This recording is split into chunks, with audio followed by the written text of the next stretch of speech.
Rachel, I want you to explain the scope of this hospital deal and what caused it to fall apart. Well, this was a huge hospital deal, $2.5 billion. It was supposed to be the rebuild of two main hospitals in San Francisco, building a new 555-bed hospital for the California Pacific Medical Center, owned by Sutter Health, on Cathedral Hill, which is at Van Ness and Geary, where the old Jack Tar Cathedral Hill hotels were. And then also to rebuild St. Luke's Hospital in the Mission District. It's one of the only acute care emergency room hospitals other than San Francisco General on that part of the city, the southern part of the city. Mayor Lee said he came together with a big deal with the hospital in spring. He was ready to go forward with it. There was going to be money for housing and for transit. And then the Board of Supervisors got hold of it and said, hold on, not so fast. We have a lot of concerns here. A couple of the concerns. How long would St. Luke's be left open? St. Luke's is used by a lot of poor people. What kind of money, would there be enough money for community benefits for things like affordable housing and transportation? Huge project will have an impact on really the central part of the city.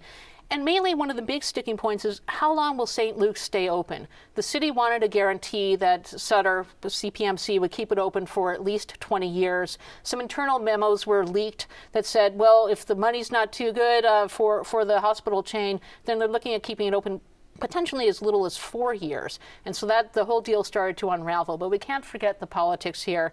And one of the really big political issues here is the healthcare workers, what happens with them. The California Nurses Association, which we know is one of the most powerful unions in the state, does not like Sutter. And also the National Union of Healthcare Workers is also Let's go to why this is being done in the first place. It's being done because of earthquake damage. Right, they have to. Risk, so if you talk to CPMC and Sutter, they say, look, you guys, you do any stalling of this, you're going to put the patients and workers at risk for a very important hospital system, healthcare system in the Bay Area. Under state mandate, they have to get this rebuilt. Now, they were hoping to start breaking ground on this in September. That deal, as you mentioned at the start of the show, is put off until at least November. The Board of Supervisors now is on recess in San Francisco for the month of August. Then they'll come back and start negotiating, come up with some kind of a deal. They might get to the Board of Supervisors as early as November 20th. It might even be pushed off later. We have to look at that November 20th date, though. That also is after an election in San Francisco, when a number of members of the Board of Supervisors opposed to this deal are going to be on the ballot. Now, they'll probably get reelected, but it kind of takes the election year politics out of the equation. St. Luke's has such a storied history, particularly with the AIDS epidemic. Is there no way that they can renovate and build a new hospital there, or build a new hospital there? Well, they're planning to rebuild a new hospital there for St. Luke's. So the question is it going to be economically feasible, though, for Sutter to keep this hospital open? Is it really needed? Now, one thing people are talking about, if you think about a 555-bed hospital, new hospital, that is huge. Mm-hmm. The question is, in this healthcare climate, is that hospital going to be needed? Mm-hmm. Now, don't be surprised, I think, if Sutter might come back and say, look, we've taken these months to recalculate this. Do we really need that kind of facility? Right now, they have the hospital, that's the Children's Hospital on California and Cherry, and then also the other hospital on up from the Fillmore District on Buchanan Street. Those are the two hospitals that are seismically vulnerable. CPMC also has other sites in the city that it operates as well. That will be part of this big development plan. It's a huge deal. It's potentially a black eye on Mayor Lee if he doesn't get a deal going forward. But I think everyone right now is just taking a breather and saying, can we kind of reimagine this? But the reality is the state mandate is real. I mean, you do over in the East Bay and you see Kaiser building hospitals everywhere.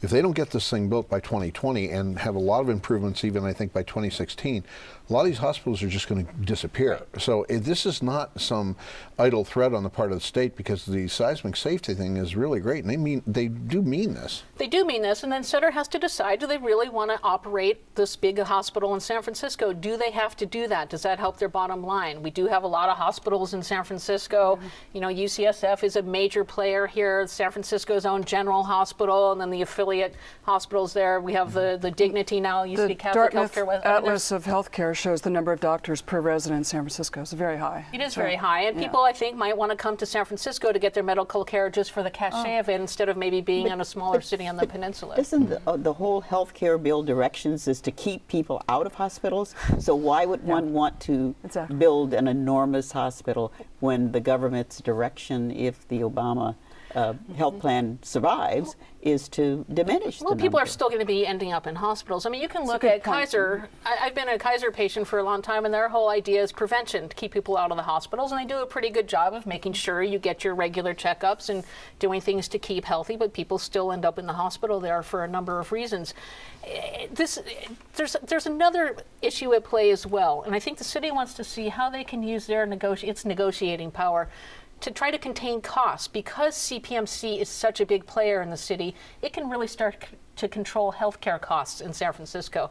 So behind the scenes, city officials have been working with them, trying to make sure that they would keep the cost down, or keep the cost level so it doesn't put other hospitals and the city's own hospitals out of business, or UCSF. So there are so many elements at play there. Land use, labor issues, healthcare costs. I mean, it just is all kind of coming together on this one big project. And you're right, it's something that just kind of tumbled down pretty quickly. Well, and then we have the setup of CMPC that's been dealing with the mayor, now having the boss of the company that owns them have maybe some different ideas about it. So you're talking about how much do we need something added to Right. to our hospital beds. I just want to bring in very quickly what they're doing, which this is different. What they did when the Board of Supervisors said, let's put it on hold, they said, let's bring in a mediator. Now, this is something that's not been done on a land use deal before. It's kind of like a couple that's just about to get divorced. You do the Hail Mary to go to a marriage counselor.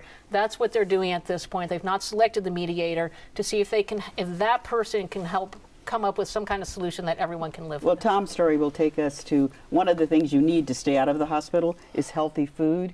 And we are now in a situation where we have droughts that are threatening the food supply. Is that right? Very much so. As of today, more than 1,500 counties, that's half the counties in the United States, are federally declared disaster zones.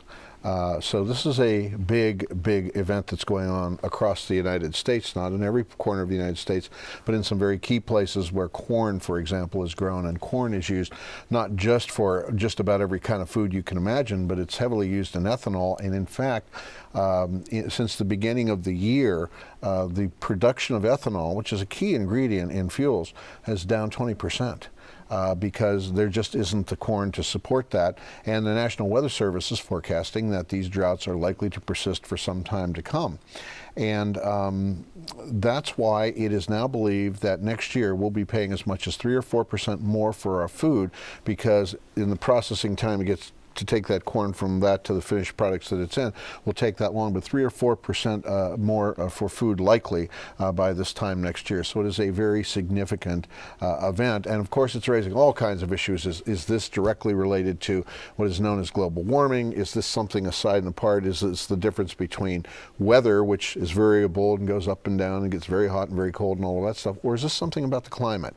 And a lot of people will say that this is a result of human intervention in the planet, and we're heating up the planet about a degree and a quarter from 100 years ago, and most of that happening in the last 20 years. So there are a lot of issues that are involved here, but the bottom line is there are going to be some very, very practical consequences in the short term and the long term because of what's going on. Tom, in California, what are some of those practical consequences? Well, let's take, for We have example, not experienced the severe drought that the rest of the country has. yeah, well, take, for example, just raising the temperature 1 degree.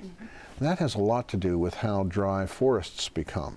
And when forests become dry, that has a heck of a lot to do with how those fires will get out of control and rage and all that stuff. And we've seen more fires this year than we've seen last year and the year before and all of that stuff. Electricity. Now you would think, well, how does electricity? Well, when you need more air conditioning, you use more electricity, which means that we have to put more fuel into those power plants to do that, which contributes to global warming, especially even though it's natural gas, it still contributes to that.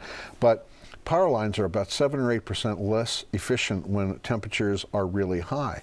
And the other thing that's amazing is, and a lot of people don't know this, that in major forest fires, while smoke is not a solid, it's got solids in it, and if it's really thick, it can actually cause these major power lines to short out and to cause very large-scale blackouts.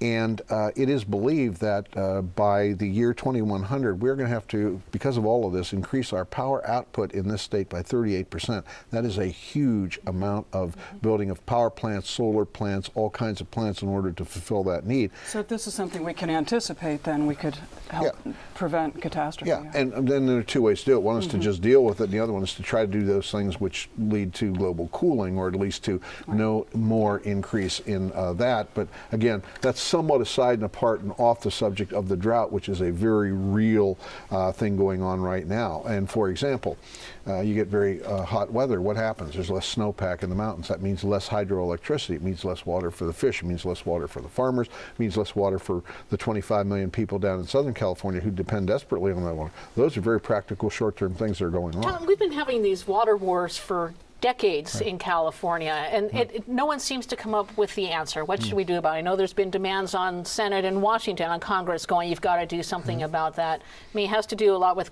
conservation is a big one. Sure. New technologies to try to harvest the water we do have and make better use of it.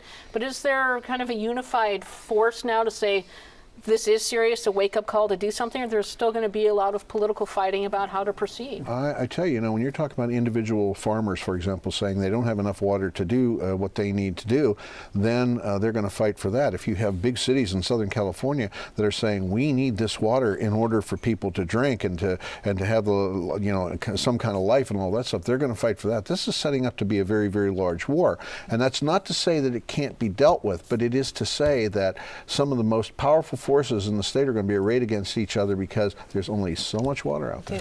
It's not in California yet, but farmers are the ones that are the immediate losers. The impact of the loss of crops, the impact of the purchase of feed, all of those things that have not hit California yet, but they're starting to. But the Congress had trouble getting through a farm bill this year. And isn't insurance a key part of that farm bill, which has helped help the farmers to be insured against At the end of the day, you have to look at this and you have to say, there's a need for so much food, there's a need for so much water, there's only so many dollars to go around, and we really have to look at this thing as for the serious thing that is. When you have half of your counties in your entire country that are in a disaster situation, that tells you that this is not just a wake-up call, that this is the kind of call that if you don't heed it, then you wonder why, food costs not 3% more or 4% more, but 30% more. And that's what we're staring at if we don't get a handle on this, and if we don't get lucky and get some better weather, which is to say rainier weather and more snow in the mountains and all of that.